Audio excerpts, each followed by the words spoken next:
right. Hi, everyone. Thank you for anybody that's joining at 8 a.m. on the West Coast. I'm doing a live stream today, and I'm very excited to do this because today our guest is going to be Stephanie Mortimore, and she is the principal piccolo of the Metropolitan Opera in New York. And she's been principal from 2000 to 2020, which is a really long time that she's been playing professionally. And she also was acting principal in 2008 to 2009. And she's won several competitions, from the Myron Brown competition to Papa Salkus. Yes, all the flute competitions have these names where I can't say them, but and then the Union League Civic and Arts Foundation competition. She usually generally goes to the Grand Teton Music Festival in the summer, but unfortunately with the COVID-19, I'm sure she's got it canceled, but it might be still up in the air. And she has a master's in music from New England Conservatory, which is awesome. I've always wanted to go to NEC. That was always my one school I wanted to go to, but I never got to. And then Bachelor of Music from DePaul. And she also did 1 year of study in Switzerland at the Conservatoire de Geneva. So I'm going to go ahead and bring her in so she can introduce herself. It's just going to count her in right now. Let's see. Hi, Stephanie. Hi. It's so good to have you here. I'm so glad you're able to be with us today. Thank you. It's wonderful to be here. So like you were saying before we got on here that with the COVID-19, you've been going through the whole like having to reschedule things and dealing with the cancellations of everything. And I just want to say I'm so sorry about that because I know it's for a lot of musicians, it's just been a struggle to, be out of work right now. And it sucks, but I'm just glad that you're able to have the time to be here. I mean, that's the one positive side I see. Like, yeah, I'm so glad she's able to be here. But lots of time. Let's go ahead and introduce you. I know I gave kind of a background on you, but if you could kind of tell us a little bit about like your musical upbringing, like what really got you into flute playing, and where you're from. I think I read somewhere that you were from Minnesota originally. Yeah, actually, well, I was born there, but we moved to Milwaukee when I was 3 years old, so I consider myself from Milwaukee. And they have a really great arts program there in Milwaukee with the Milwaukee Youth Symphony and with the Greater Milwaukee Youth Wind Ensemble. So I had just really fabulous opportunities as a kid to enhance the music program that I already had at school. And I just really got interested in it from an early age. I started piano first when I was 6, and then I played that for about 10 years. But I started the flute when I was in 6th grade because that's when the band program started. And they made us choose 2 different instruments that we wanted, and the other one was the horn. Yeah, but I couldn't make a sound. They didn't tell me I had to buzz my lips. So, wow. So I could make a sound on the flute. That's how I ended up being a flute player instead of a horn player. But that's so funny because I feel like a lot of band directors will be like, if you have the French horn embouchure, they'll be like, "Oh, you would be really good at flute," and then flute players will be like, "Oh, you'd be really good at French horn." Oh, funny. Well, I did play I decided that it was no fun to play flute in the marching band, and that was a requirement for us. And marching band season was winter. So, marching outside and it's terrible. And, and you get even a small breeze on the flute and there's no sound at all. So I decided that I wanted to play the mellophone. Oh, wow. So I did that for marching. Oh, God. So I do have some horn background. Yeah. Worst instrument ever created in history. I had a great time playing it. Oh, that's good. That's good to know. Yeah. Only 3 keys. Yeah. Oh, you're right. Yeah. That is the positive side of it. Yeah. So. Oh, wow. Yeah. So I did a lot of, I did that, a lot of practicing. My parents told me they never had to tell me to practice, which I guess is great because that's not the case with my son. But then I went for a year in Geneva, as you said, and that's when I got really serious about like going into performing. because I got to study with a great teacher there who really encouraged me in that direction. So then when I went to college, I did major in performance. I had really thought that I was going to do education though. Oh, wow. Yeah. So Well, I'm glad you did performance, and even despite the dystonia. yeah.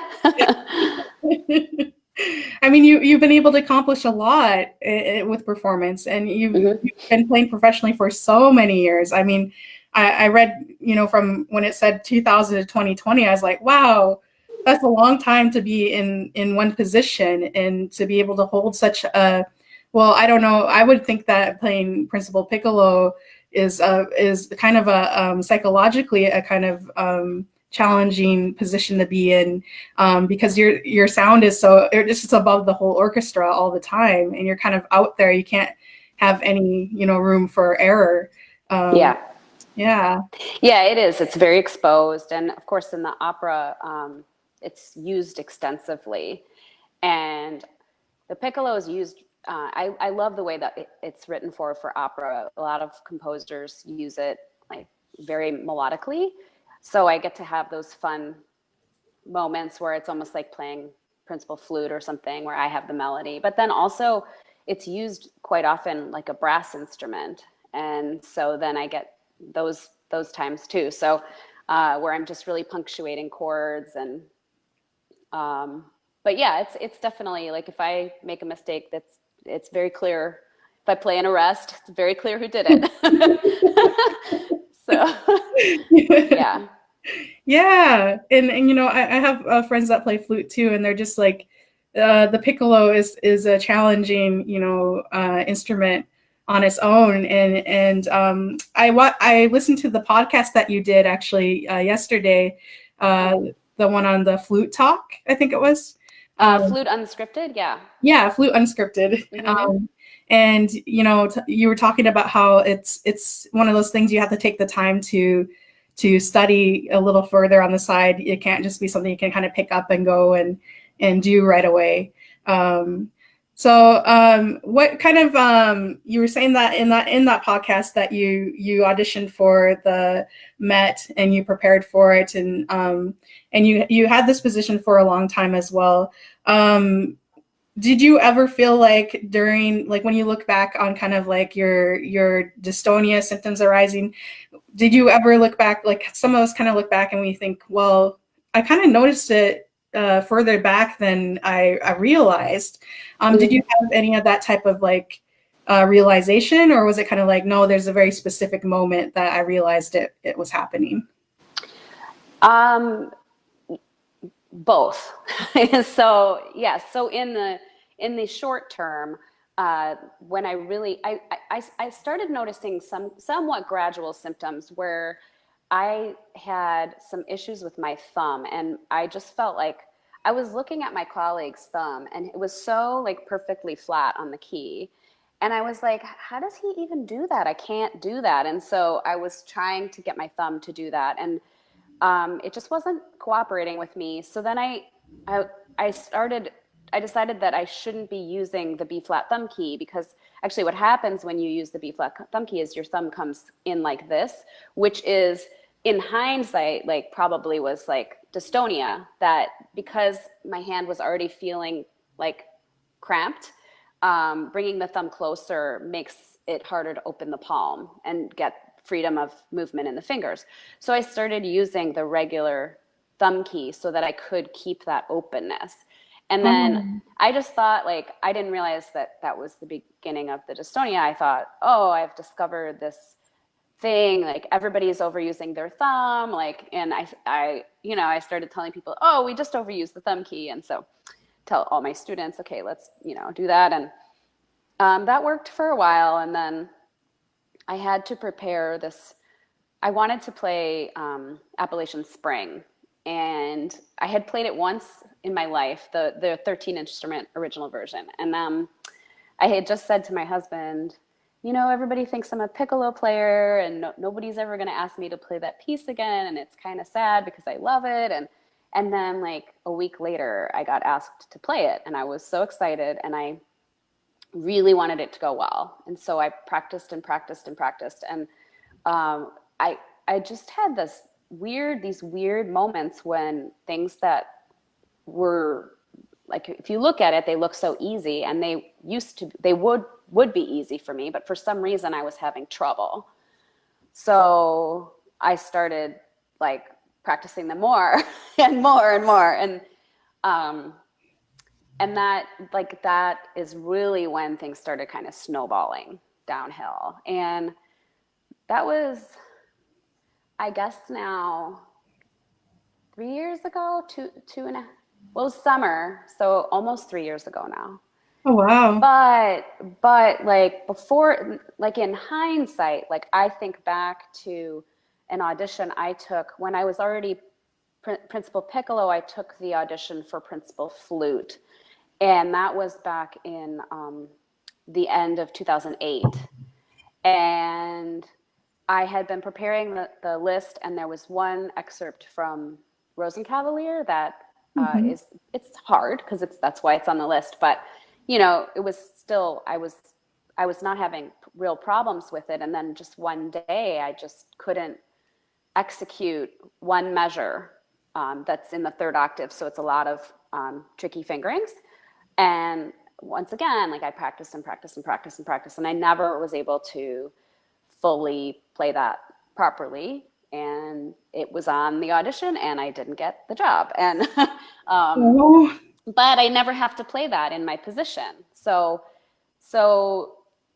since that time in 2008 until 3 years ago, I had really no problems that I really noticed.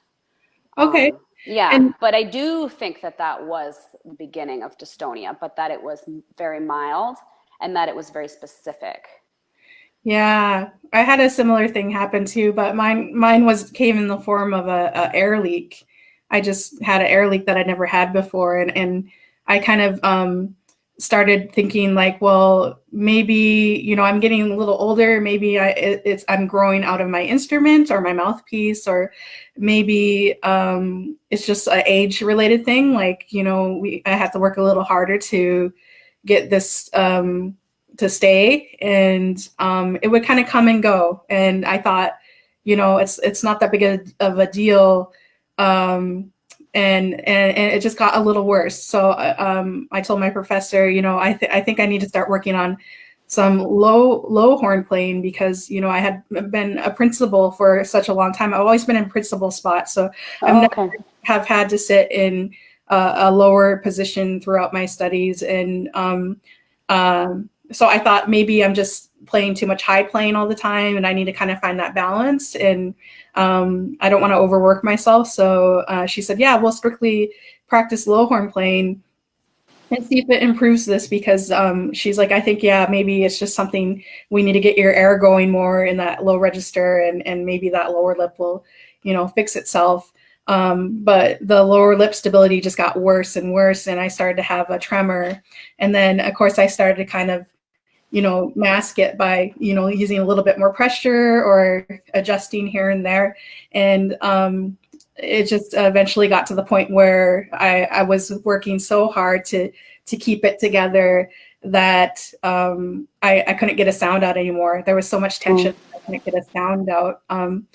And your dystonia is in your left hand, right? Yeah, I wanted to comment about the embouchure thing though, because interestingly, like I have had some issues with tremors in my mouth, but I've spoken to several doctors, and no one thinks I have embouchure dystonia. But what I think it is that I have tried to control so much with the hands, and then the embouchure would get weak. Like I started to get lazy in the embouchure, and then so it was more like I got atrophy in my embouchure. So actually, when I try to start thinking about that embouchure, my hand frees up more. So it's been strange, because working on my embouchure has helped my hand. I'm wondering if like you've had any experiences like that, where redirecting your thinking to another aspect of your playing has helped you. Oh yeah.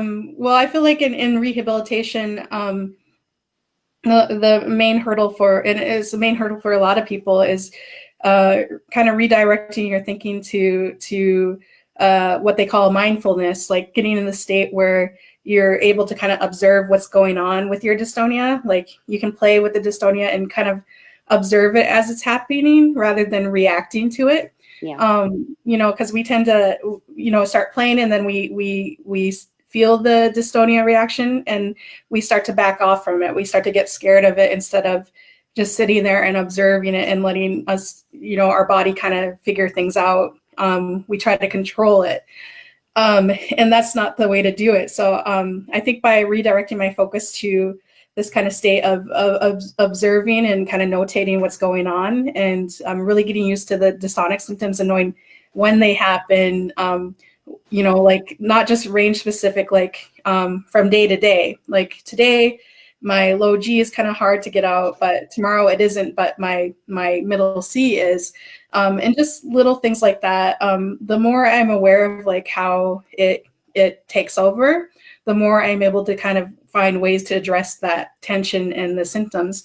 And there's a lot of psychological studies on in sports medicine, like Nancy Biles done a ton of studies on sports where focus has kind of been a really key attribute to educating, how do I say this, to our neurological development over time. Because we kind of there's a difference between teaching people to focus on like, how do I say this? There's a type of teachers where they get into saying like, oh, you have to have an embouchure that looks this very type of way. And they'll say like, drop your chin more, bring your corners in more, or those kind of things. But the actual more healthy way of developing your physical abilities or your physiology is by saying more a focused direction on it, like externally, like saying, play to the back of the auditorium, mimic my style, copy after me, instead of getting trapped in this whole fix this, do that, like more like fixing things by mechanics. And so I think by just getting in this observation state has helped a lot.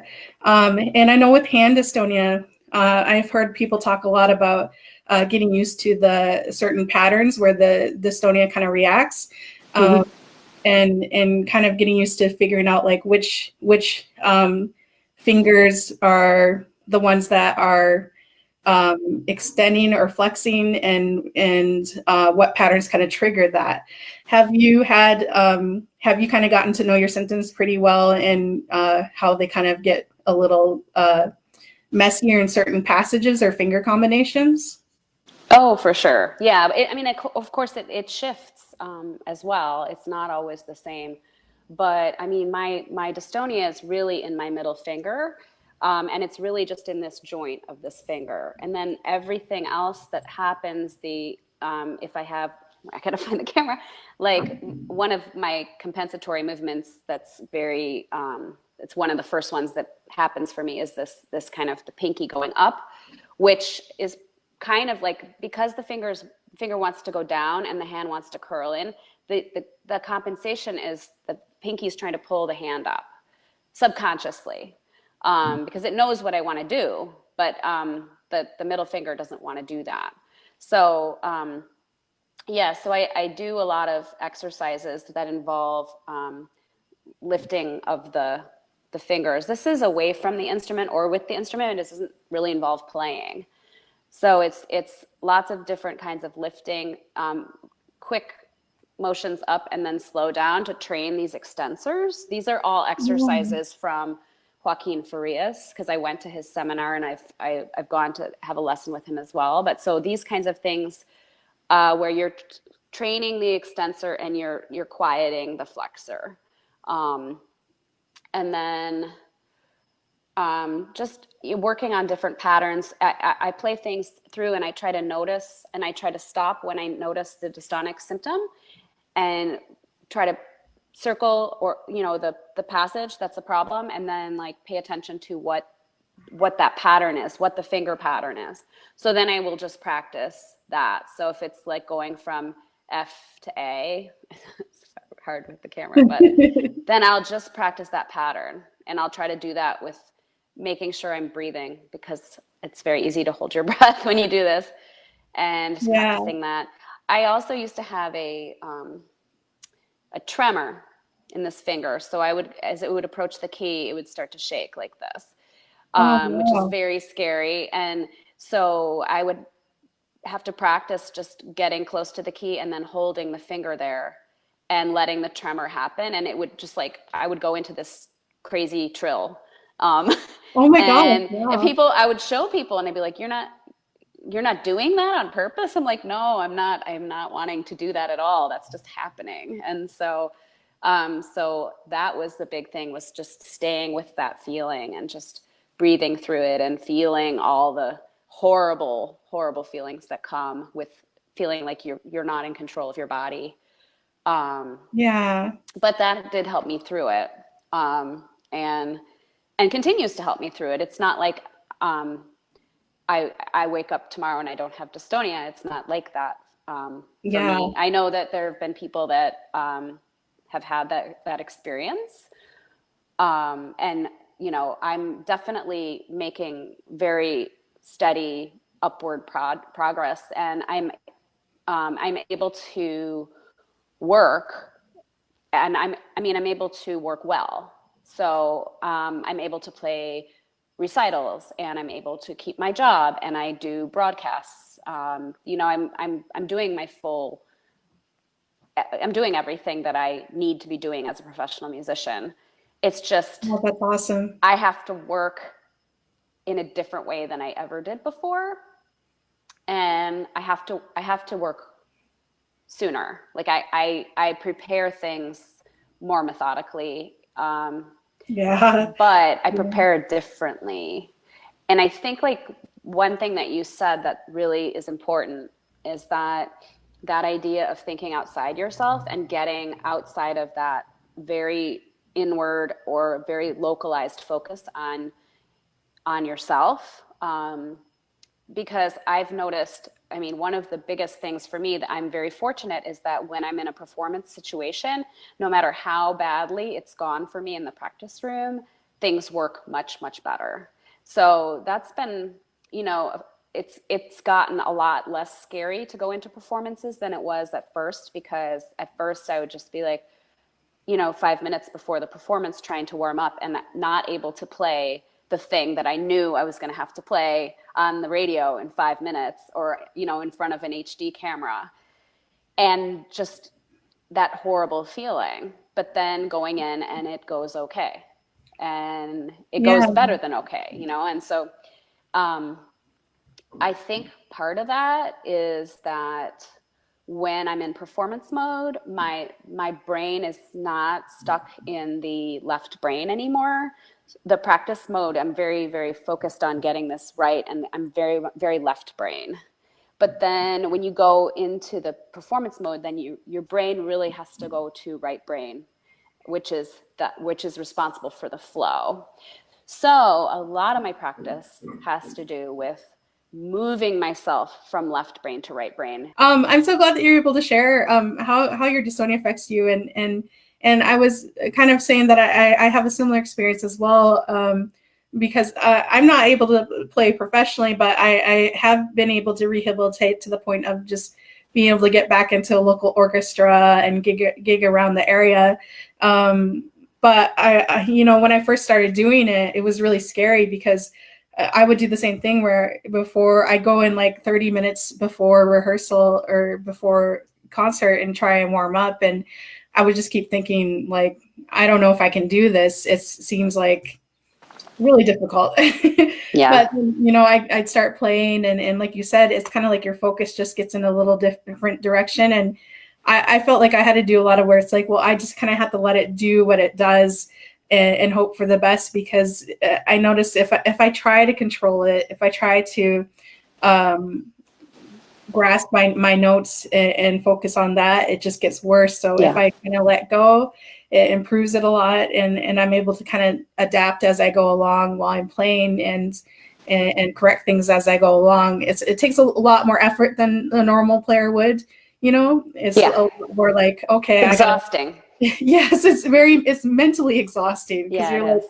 okay, like so like I have troubles on descending passages. So if I'm gonna play descending passage, I know that I have to alternate between tonguing and kind of air puffing, or just to get through a fast passage, because I can't fully tongue a downward descending scale. Those kind of things where it's like I know it's coming up, so I'm like, okay, I gotta adjust a little. It's just, yeah, Right. it's exhausting. Like bungee jumping, right? Yeah. Yes, it's like Yeah. it's like I hope Yeah. this string doesn't break. I do this all-star orchestra too with George Schwartz. And this is something that they do for PBS. It's like great performances, and they have like we do put this orchestra together, and then like they go directly live to camera, and we record these masterpieces, and then he talks about them, and it's like educational about the piece and everything.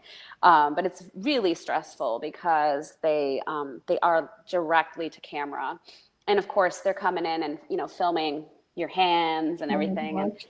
so yeah, that I had to do that over the summer, this past summer, and it was definitely like really scary. So, but I think it went okay. I hope. I haven't seen it yet. But yeah, and I mean the other thing that I should mention is that I do get Botox injections for the Yeah. condition. So, Yeah. but they wear off, so I'm, currently, and of course they can't get them right now because of the virus. Oh yeah. Oh my So, goodness. it's currently, I would be due for another shot in about a month, which I won't be able to get. So, Oh um, no. but it's okay because actually, like each time I get an injection, I'm able to improve, and I'm able to use the more the natural exercises and everything to keep working and getting better and better with each cycle. So That's awesome. And it's nice that you mentioned that, because it kind of shows like I always tell people like a cohesive approach is good, like whether it's a combination of like medication with retraining, or some other area of practice with training as well. And I also love that you do get Botox injections, because it's something that musicians with dystonia need to talk a little bit more about, because so many are like, like I would never do that, or yeah, against it. And I always tell people, don't like Botox. Like I know it's scary, but for some musicians, it's like, they have to have it to get through, to be able to continue their lives and pay the bills and play professionally. And it's, even though it's a temporary thing, all the treatments for dystonia are temporary, whether it be you know, working on splinting or something with your hand. We're able to rehabilitate, but it takes a lot more than just one thing right. to get there. And can you kind of tell us a little bit about what did you do as far as getting diagnosed, and then how you were kind of leading up to taking that jump of doing Botox? What brought you there?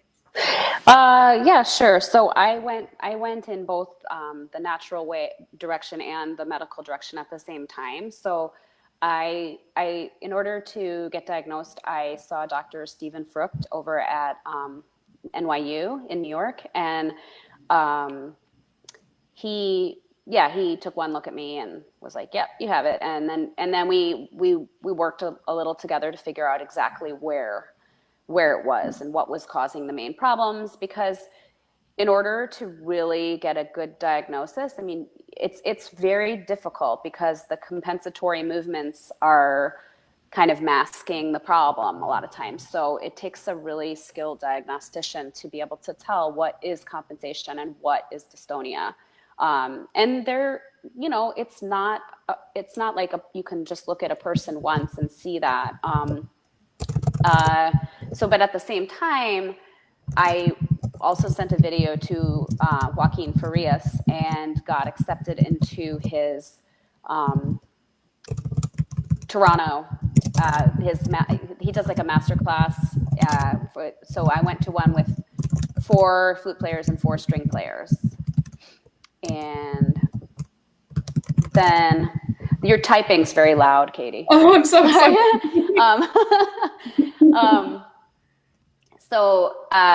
So I was able to do that. And so while I was seeing Dr. Frucht at the same time, he said, you know, let's wait on the injections and just wait and see how you do with going and trying the natural approach. So I did that, and then worked on that for quite a while. And then this opportunity came up to be in a double-blind placebo trial through Dr. Frucht and Dr. David Simpson, who is over at Mount Sinai.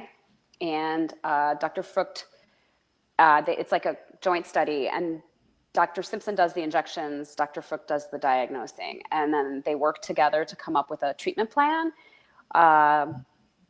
So I was really interested in doing this study because I was really on the fence about Botox, but it's actually called Xeomin. It's not Botox. It's botulinum toxin made by a different company. So, so I was on the fence because you know, I really wanted to give the natural approach a try, but I also, like you said, I did have to keep working, and so this was perfect for me because one arm of the study was placebo and one arm was drug. And everybody in the study, it was a 21 patient study, all musicians, all with hand dystonia. And everyone got placebo and everyone got drug. You just didn't know which order. So you would do, and you would do it with the novel part of the study was to do with getting booster shots. So you would go in for initial injection, and then we would get booster shots at about, I think, 2-week intervals, and they would document the progress. And it hasn't been published yet. I think they're looking at sometime next year to publish, but the study has closed. So they do have the preliminary, I mean, the results are there. They just haven't been able to publish them. But then it turned out I got placebo the first round, and I had basically no improvement. And then when I went into the second round and the second 3 months of the study, it was, I could definitely tell a difference, like immediately. I mean, the drug took maybe 5-6 days to start working, but then it was, and then I got a booster and it improved more, and another one for more improvement. And so they were able to really like pinpoint. They use the, you know, in the study they weren't able to use ultrasound, but they use e-stim, and now I can get e-stim plus ultrasound. So they stimulate the muscle and they get the exact right place, and then they start with the booster approach. They start very conservatively and then go up from there, so that they are really targeting the proper dosage, because you don't need much in the arm. So very small muscle. So. Oh, wow. I'm glad you talked about that, because I was going to ask like how they kind of pinpointed where to give you the Botox, because that's been kind of the primary issue with Botox injections is how much do you get, how often, where is it specifically supposed to be located at. And that's awesome that you spoke about the technology that they used. Mm-hmm. And I'm glad that you did that study. That's awesome. And I can't wait for it to be published. Yeah, there was something really like, there was something that was very, just, it put my mind at ease to do the study with that placebo. Because I wanted to know for sure, like, is it something that I really need? And the interesting thing actually that they discovered in the trial is that apparently there's almost no, in all the patients in the study, there was almost zero placebo effect, which is not the case with other studies that have been done, even on Parkinson's, which is also, you know, the most common movement disorder, but that there is a placebo effect in Parkinson's and other movement disorders, but they do not find with musicians' dystonia that there's any placebo effect. Wow. Yeah. Wow. I mean, even even, I guess, I heard that even in the clinical trials for Rogaine, the 30% of people grew hair. So that's even got a placebo effect, but not for this. So. Well, that's kind of reassuring, I guess, in the sense that it's like, we know for sure that it's not something that can be really masked. I don't know if that makes sense.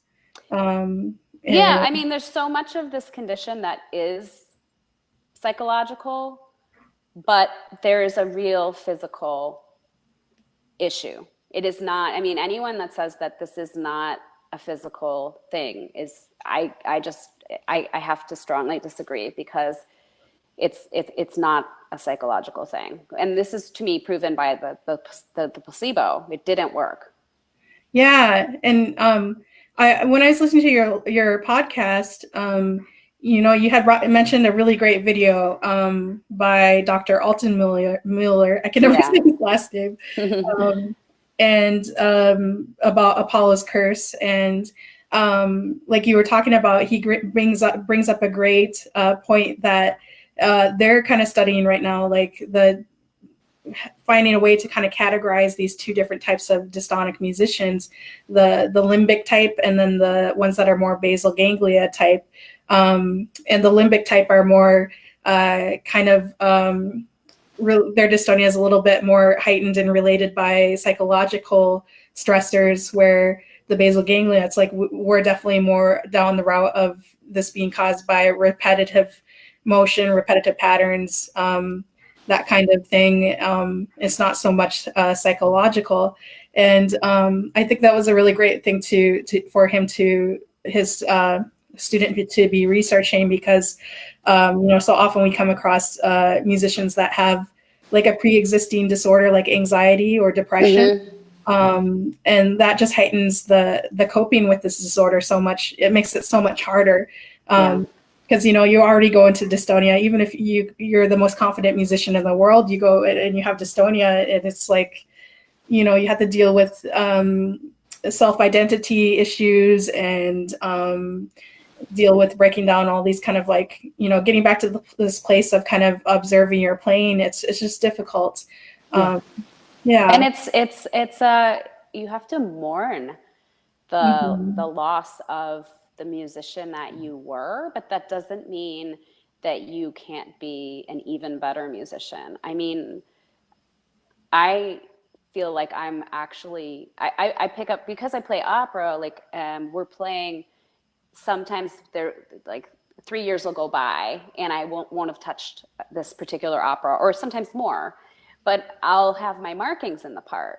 So I'll know like that maybe I struggled with a particular thing 5 years ago, and that I play without struggle. And it's because I changed my approach. I changed the way I'm practicing. So getting to the point was harder for me. Getting to the point where I perform was more difficult, but the result is better in a lot of cases. So, but it is still a great sadness to like think about like how easy it used to be, and then it's just not like that anymore. And that's something that people do have to go through. Yeah, because we really enjoy the feeling of playing, with ease, and the movement along with it, the naturalness to it. And it's almost like playing from a distance. I don't know if that makes sense. Yeah, it's just, it's the day-to-day process is just so different. And there's like, there's the peaks and valleys are greater with the feeling of playing. Even if the performance level is just as high, the feeling of it is not as easy and it's not as rewarding, as emotionally rewarding. I don't feel as excited, just because it's like I feel like I have to adapt a lot to play. And not that I don't enjoy it. I'm happy that I can play again, at a decent level, but yeah, there's just it's just kind of like being a Olympian. You just kind of you can have a something that helps you kind of get along, but it's just not quite the same as having the real thing. Yeah. Yeah. Yeah. And just like, I guess like sometimes I'll be feeling like I'm really struggling with a passage, or I'm not happy with how something's going. And I'll play for my husband, who's a bassoonist, or I'll play for one of my flute colleagues or whatever. And they'll just be like, oh, it sounds good. It sounds fine. I don't hear anything. And so a lot of it's so driven by my standards, or like, or also like, it's hard to be aware of whether or not it's even audible, what I'm feeling, because I could be feeling terrible, but it could sound good. And the feeling is so strong that I just can't even be aware of that. I need that external feedback of other people.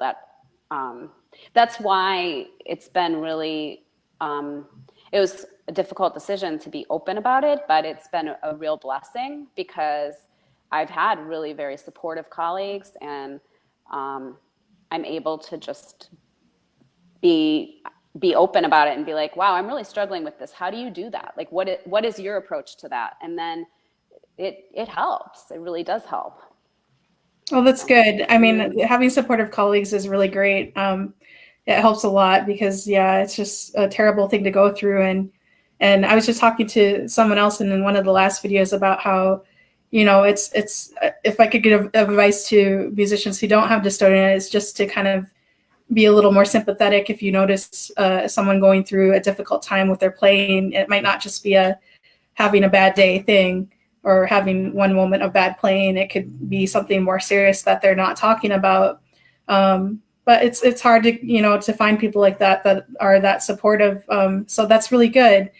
I kind of have more of a personal question for you. But before I do that, I just want to mention a comment. I was typing kind of loud because Holly Oswald Clemens, she's a flute player from Michigan, and she has embouchure dystonia. And she was talking about how she said, as far as I know, Dr. Frucht doesn't recommend Botox for embouchure dystonia.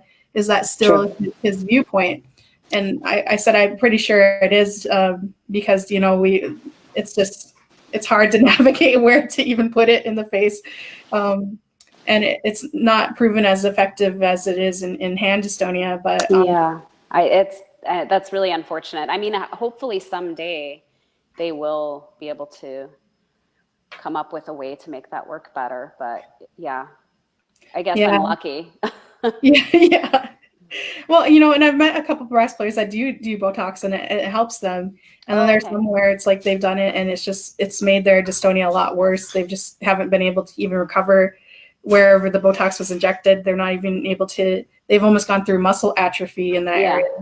That makes sense, because you can't use the muscle. And then I mean, there's so many little muscles in the face. I mean, I can imagine it's even more difficult to pinpoint where exactly it needs to go. Yeah, and it's the same with the brain surgery as well. We definitely don't stand a chance of ever getting brain surgery, just because of the difficulty of pinpointing it, which is unfortunate. But you know, it's complicated. But yeah. I'm okay without having brain surgery myself. I'll stay away from that. But yeah, that would be a tough decision. But you know, I am happy with the few people that have taken that leap of faith, and it's worked for them to regain their abilities. But yeah, definitely a tough route to choose. Yeah. And Holly also asked, she says, I have been working with an OT at University of Michigan, and we have been able to more closely identify the culprit muscles. Oh, that's really good, Holly. I'd love to learn more about that. If you have any information, please post it in the comments if you have any link to that research. If not, that's okay. I'd love to learn more about it. And then the personal question that I want to kind of ask you, you don't have to answer it if it's too personal, but do you feel like, since your husband is a bassoon player, right? Mm-hmm. Do you feel like ever since being diagnosed with this, and do you feel like it's affected your relationships at all? Not with my husband. We don't work together. I mean, we don't work in the same orchestra. So, I mean, I guess, of course, like before I was seeing many results with any of the work I was doing, I was probably more cranky. um, so there's that. But I think sometimes it hasn't really affected my relationships, but I do notice like just sometimes with colleagues that can do things that used to be easy for me that I just sometimes just feel like a little sad or just, wow. Yeah. But like I said, everybody's been really supportive and but I can imagine that it would be really hard on some relationships. Yeah. Yeah. I was just wondering, because yeah, I definitely feel like it's affected a lot of mine, but it's kind of nice though, because I think as soon as you started kind of noticing symptoms, you were able to get checked out right away, or am I wrong? It took a while because Dr. Frucht is very busy, so it was hard to get an appointment, but I ended up kind of getting to him by seeing another neurologist, and it just so happened that his name's Patrick Stubjen, and he was recommended to me by a harpist, and I went to see him, and he said, yeah, I think you have this, and you have to see Dr. Frucht. And I said, oh, I've been trying to get an appointment, and he said, well, I'll call him. I trained him. He'll. So I happened to get to the right neurologist just by chance. That was had been Dr. Frucht's teacher. So Oh, that that's was awesome. yeah. So that was nice. Like I was able to get in a little earlier, but it was a long path because before going to the neurology route, I went to my hand doctor. And so we were trying like to figure out what was wrong with my hand. So then I had nerve function testing a couple times. Oof. And then I went to the spine doctor, and then, we looked at my spine. I had an MRI, and to check for any issues in my neck. And, everything checked out. I was completely normal, physically. My strength was fine. Everything, no pinched nerves, no issues. And but most of the doctors that are not neurologists don't really know. They don't know what they're looking at, and they didn't know who to send me to, really. So it was actually by speaking with colleagues, speaking with people about it, and being able to just making the decision to talk about it that helped me to get to the right people. Oh, that's So, awesome. yeah. Yeah, it is definitely hard to find the right person, and it took me a really long time to find someone. Even when I got my first initial diagnosis, later down the road, I went to someone else just to verify, because I went to someone that wasn't very well known at first. But I do want to take a little second to just kind of give a shout out to the neurologists that do work with musicians in Estonia. We don't have very many in the US, but I'm just going to go ahead and mention them now, just in case someone's watching and they're like, who are these neurologists? Who do I go to? So just a few, of course, Dr. Frucht, and he's at NYU. I can't pronounce this, Langone Health. Langone, yeah.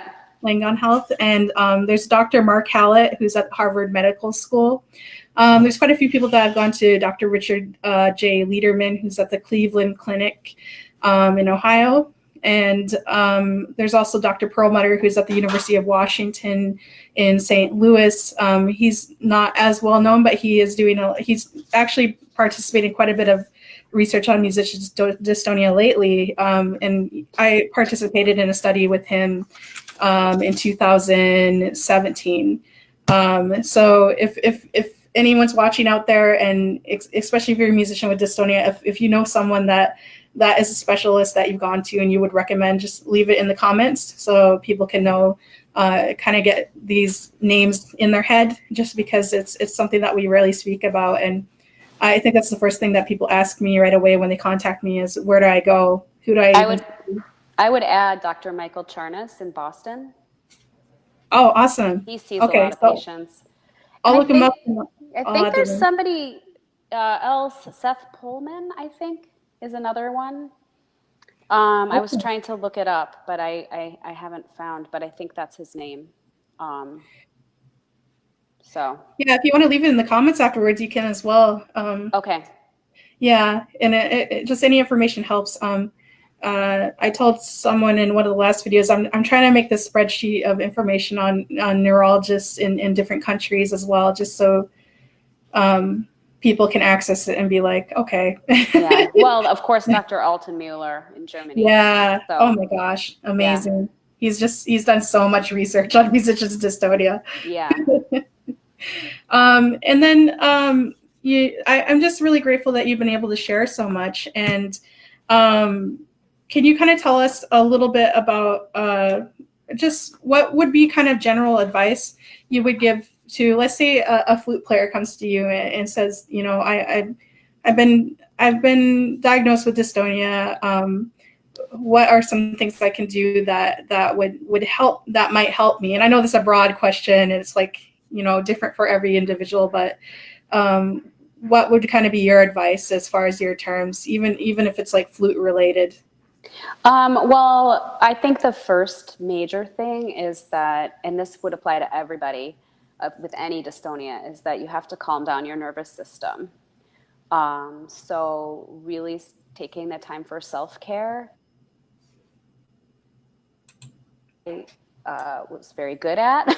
I had one of the things, the first time when I spoke about it in 2008, when I feel I had my first dystonic episode preparing for an audition, I was pregnant at the time, and about a month later ended up giving birth to my son, who was 3 months premature. Oh my And gosh. yeah, and so it was a very, very stressful time. Not a great time to be taking an audition um, during that pregnancy, but I feel like just my personality is just, I'm a real go-getter. I'm like just very driven to achieve and like get things done. I just get the things done all the time. And to take that time to breathe, take a walk, um, you know, get rid of things in your life that aren't serving you. If that's toxic relationships, if that's things that you have taken on that you don't really need to be doing, that are taking away from time that you could be spending working on getting yourself back to where you need to be, or getting to that new dimension of whatever your playing is going to be. And yoga, um, bilateral movement is very important for dystonia. So swimming, walking, running, biking, anything that uses both sides of your body, because there's a problem with your brain, the different sides talking to each other. So I think like doing that, and then just knowing when to put the instrument down. Yeah. Trying to touch the instrument every day at minimum, just touch it. And if you can't touch the instrument, if it's just too bad of a feeling, you just walk away, but try. And then just trying to, like you said, really sit through those bad feelings, that because they will be bad. And just like, even if it's just holding the instrument and breathing, and then holding the instrument in certain positions. Maybe you can hold the instrument in your lap and it's fine, but you can't hold it up to your face, or you can't lift a finger. And then so you sit there with the finger raised, and you just wait, and just wait, and things will come and they'll go. And that's the mindfulness, like coming in, going out, and it will shift. That's the thing about dystonia. It's never going to be the same. It's always changing. So just like everything in life. Yeah, So I always tell people that it's one thing that's important for me in my playing is finding my leverage for the day, what I call my leverage for the day, because it's always going to change. But if you can find that little bit of leverage in your playing, and focus on the things you can do and try to make those bleed over into the areas that you're struggling. It helps a lot.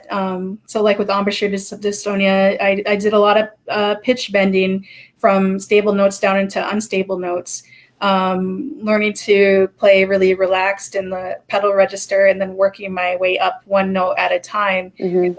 Practice touching the note and then backing off and then touching the note again. Doing things where I would slur like a specific pattern. Like let's say I slur from my middle C down to my G, but I can't hold my F below it because it's shaky. I try and slur really fast and land on the F and then hold it for a second and then back off and then do it again and try to hold it a little longer. It's very meticulous work and very mentally focused work. It's tiring. Yeah. But if you can kind of get into this meditative trance while you're doing it, it helps a lot, you know. And I think shorter practice sessions are better than long ones. So like, I've started kind of like leaving my instrument out a lot and just, you know, the whole day, just leaving it out and having it there, because sometimes even just getting it out of the case is a terrible feeling. But if it's out, that like removes one layer of barrier to the instrument. So then I just, you know, would then pick it up several times a day and just maybe even just play for a minute or 5 minutes, even if that's all I can stand at that moment. And then it will change. It's very tedious, and just, you know, you got to know that there's other people that are going through this, and it's terribly boring, meticulous practice, but I think it is important to not try to do like a 3-hour session at once. That's just not the way through dystonia. Yeah, definitely. I have a horn player friend that wrote a post once on Facebook that kind of put it perfectly with the retraining. He said, I'm beginning to realize that rehabilitation is kind of like when you open your computer and you start writing a Word document and you save it, and then you open up the next day and there's words missing. There's little chunks, you know, sentences that are missing, and it kind of just comes and goes, and then eventually it sticks, but it just takes so long for it to stick. Exactly. You can get it the one day, and then the next day it's just like, where did it go? Yeah. I know one thing that I met this woman who has writer's cramp, which is another kind of dystonia, and she was there during the training session with Dr. Farias, and so we chatted a lot about her experience, because she was able to recover, and she's also a nurse, so she would experience not only symptoms while writing, but also she couldn't put in a line. So because her hand would shake when she would try to do it. So she went up for the training, and one thing that she said that he talked about was that there's it's like your brain has two, how does he say? There's a folder in your brain, and inside the folder there's supposed to be 3 words: flex and extend. And the problem with dystonia is that those last 2 words are missing. So the flex part is all that's left. Yeah. And so the work has to be on the and extend part. And it's for that reason that the exercises are really focused on extension, and trying to stay away from these muscles. And also staying away from the muscles in the front of the body. The body is more like this in dystonia, so we want to be working on the back body. So for me, I have to work like on the outer bicep. Like the bicep has 2 heads. I have to work on the outer one, because the inner one wants to come in. So I have to work to strengthen the outer one. Oh my gosh. Yeah. That's so interesting that you said that. You know, this is dystonia. People think that it's very, well, I mean, it is very focal, like directed to one area, but it kind of extends past that. Like you said, in your arm, with embouchure dystonia, we see it a lot extending even as far back as the base of our neck and our upper back. And like you said, it's you kind of have to address this for dystonia, we have to dress our whole upper body. And for hand dystonia, it's kind of like this whole entire arm as well as your rotor cuff as well. Right. And a lot of times people with dystonia will have other issues on that side of the body, like they might have a knee problem or hip. You have to check all those areas. Yeah, like to do the bicep thing, I just will show you. It's this kind of motion. So I would normally be standing to do it, but like you're trying to make circles in the external direction to get this bicep to activate. That does really help for me. Oh, that's awesome. Wow. Yeah. So because I do feel that the bicep gets involved in and who knows if it's compensation or what, but there's involvement for sure. I mean, I get incredible neck tension and I get, all sorts of other issues that are probably just from trying to control, Yeah, it's hard to tell. It's hard to navigate, Yeah. A lot of us are, I think the biggest fear for a lot of musicians is am I making this worse? Because it's hard to tell how are we compensating in this particular way, or is it that we're doing something right, but our brain is resisting the change? It's just hard to tell sometimes. It's very like, oh gosh, it's just a mess. I think you can make it worse if you like do the kind of marathon practice sessions that you would have done as a student that everyone did. And I think that if you work in a short bursts and you try to be really careful, it's easier to not harm yourself further. I think it's one thing that I also want to share that Dr. Farias said is that musicians that continue to play tend to recover a lot more quickly because they're forced to perform. And I think, like I said before, I think that really does force you to go into the right brain and to get into flow, get outside yourself. But also, like if you don't play, this will not make dystonia go away. You will just get dystonia plus atrophy. Mm-hmm. So yeah, the performances really do force me to keep having to practice, which is why this virus is so difficult. I have to be self-motivated now. I know. I just moved recently to Washington and started playing an orchestra here, and I had 1 month of rehearsal down and a concert coming up, and then it just got canceled, and I was like, oh my gosh, like just never works. But I wanted to give a quick shout out to Julie Baxis. She commented, she said, this is so helpful. I'm working with someone on neural reprogramming and doing Dr. Farias's platform along with physical therapy. Oh. And she has embouchure dystonia plus, or neck dystonia. She has cervical dystonia. And she's come a long ways through the neural reprogramming. That's great.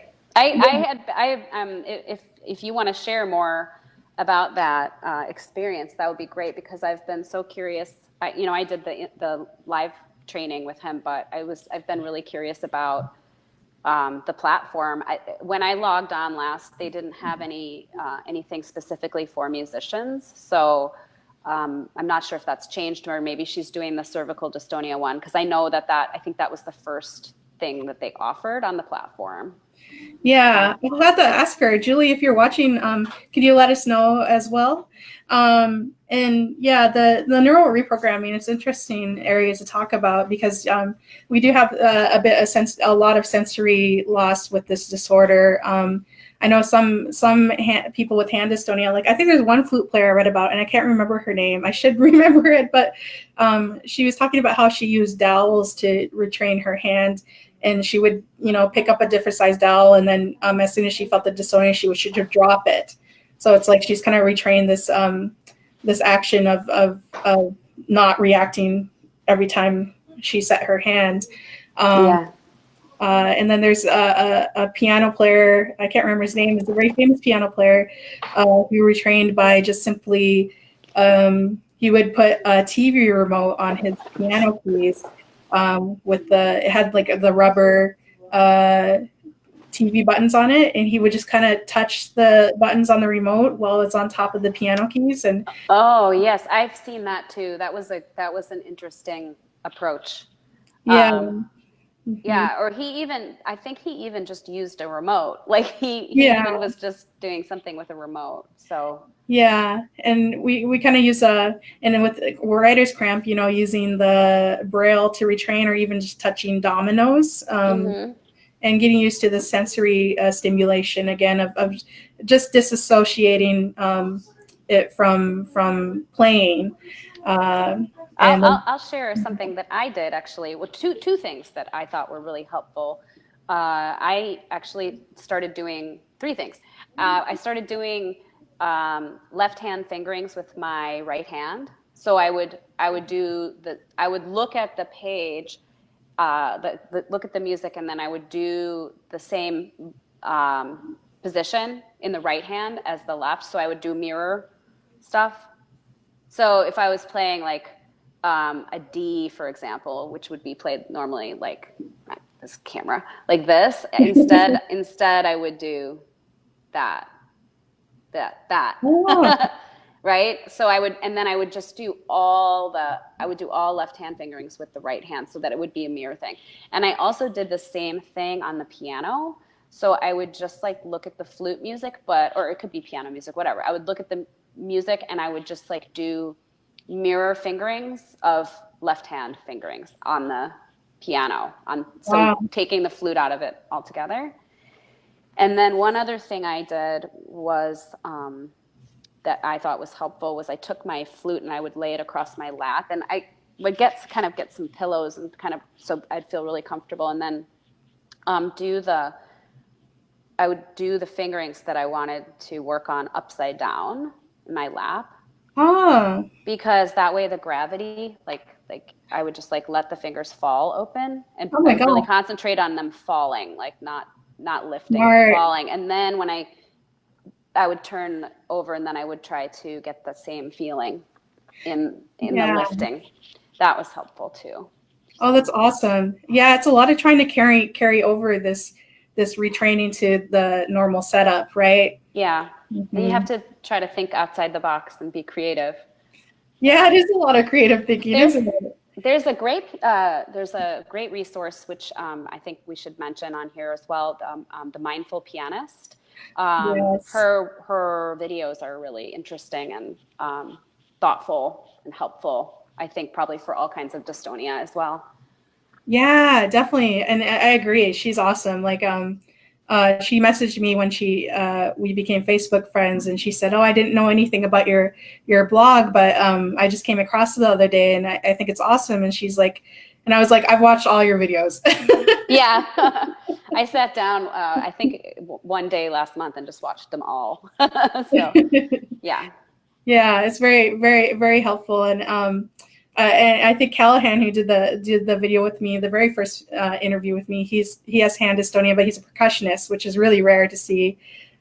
He worked with the occupational therapist, and he was saying like she made him walk around carrying his drumstick, just when he was walking down the sidewalk and listening to music, or going to the gym, and he just practiced this, and he said that it really helped him to kind of get out of this mindset of I'm playing the drums and getting back to I'm just doing something. Right. Well, that bilateral movement too. Mm-hmm. Yeah. That's a good combination there. Well, I'm just so glad to have you on here, and I feel like I could talk for more hours with you because it's so much fun. It's so great to talk about it. It's just we rarely get to do this as musicians with dystonia, to talk together so openly, unless it's on in the group. And of course, words can get muddled and confusing. Yeah, I just want to really encourage anybody that has some kind of job security, like I do, to think about talking about their experiences, because I think that this is something that we need to go through together. And I have the luxury of being able to talk about my experience because I do have job protection, except against viruses. But but I have that. I have a tenured spot, and so I think that the more people that can talk about it, the more we will help people get better. So. Yeah. And I hope down the road that, you know, the more we talk about injuries and as well as not just dystonia, but injuries in general and setbacks, that eventually professional level musicians can have more of the option of you know, just having disability. Because I know in the military, I have some military musician friends where some of them have had a good experience where it's like they get dystonia and then they still get disability with it. So they're still being paid. And some of them not so much. They aren't granted it just because they happen to go through the wrong neurologist or the wrong person. Or something happens and they don't get it, which is kind of weird. It's like, I don't know how they handle all that, but yeah, it would just be great if down the road we have more of a openness about injuries in general. It just comes with the profession. We all kind of have a setback every now and then, whether it be you know, dental work in the future when we're old, or an accident or something. But yeah, I just hope that you said in the live, you did the dystonia panel at the Flute Fair in New York City, right? Mm-hmm, yeah. Yeah, and you're kind of talking about how it's important to bridge this gap between the medical community and the musicians, just so we have kind of a idea of how we can improve our future in general. Right, and also between the medical community and the natural people that have a natural approach, like exactly. Maria's. Yeah, exactly. Mm-hmm.